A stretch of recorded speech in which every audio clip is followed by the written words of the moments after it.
कथा। देर से बैठे हुए थे राम कोविद, शुरू करनी थी कथा। रात गहराने लगी थी, मंच पर कसता कोई ढोलक, किसी ने पाँव में घुंघरू कसे। करताल साधी हाथ में, सनसनाता गैस का हंडा निगलता था पतिंगों को, और नीचे टाट पर श्रोता जम्हाई ले रहे थे। चूंकि मुखिया का संदेशा अभी तक पहुंचा न था, राम कोविद की न थी हिम्मत शुरू करते कथा।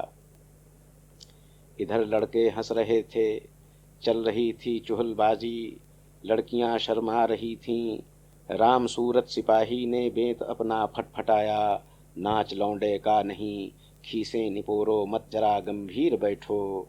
मूर्तें जो सजी बैठी मंच पर, सूरतें जिनकी पसीने में नहाई, मुस्कुराईं और मूर्तों को देखकर मोहित। वहीं सुखबिंद जी ने आंख मारी और धीरे से तुरंत खैनी पुचक दी। इस तरह से चल रही थी प्रतीक्षा, जीवन जथा।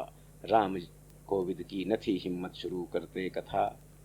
उधर राधा बुआ रह रह मूर्तों के जोड़ती थी हाथ, रह रह नवाती थी माथ।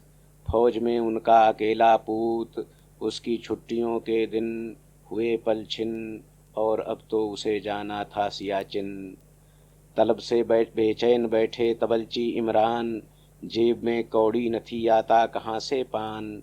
वो समय बीता जब बना करते वही सीता, ऊब कर फिर कसा तबला ताक धिन धिन। रहे लीलाधारियों के साथ इतने दिन, रम गए थे अब उन्हीं के पास, भूल कर घर का पता। राम कोविद की न थी हिम्मत शुरू करते कथा। पान की गुमटी डरी सिमटी सड़क पर टिमटिमाती थी, उसी की ओट में इक्का रुका, उससे कोई उतारा गया कोई, दर्द से घुटती हुई आवाज। गया था देने गवाही, मुकदमे में भूमिहीनों की तरफ से न्याय की कहने, मगर वो लौटा बंधाए हुए पट्टी, घिसटता सा जा रहा था। थी किसी में दम सुनाता वो जिसे अपनी व्यथा। राम सूरत की न थी हिम्मत शुरू करते कथा।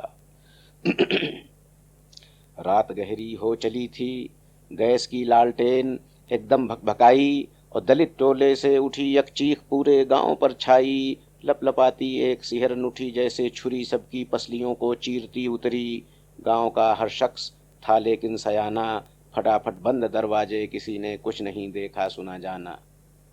कान पर मोटा जनेऊ चढ़ाता भागा सिपाही राम सूरत, तेज थी हाजत। मूर्तें जो सजी बैठी थीं, दहल कर हो गईं मूरत। मुस्कुराते हुए मुखिया आ रहे थे, बंधी थी घिघी हलक सूखी, मगर हारमोनियम पर राम कोविद गा रहे थे। सिवा मुखिया के वहां अब दूसरा श्रोता न था, किंतु फिर भी चाव से शंभू को वध की राम कोविद ने कही पूरी कथा।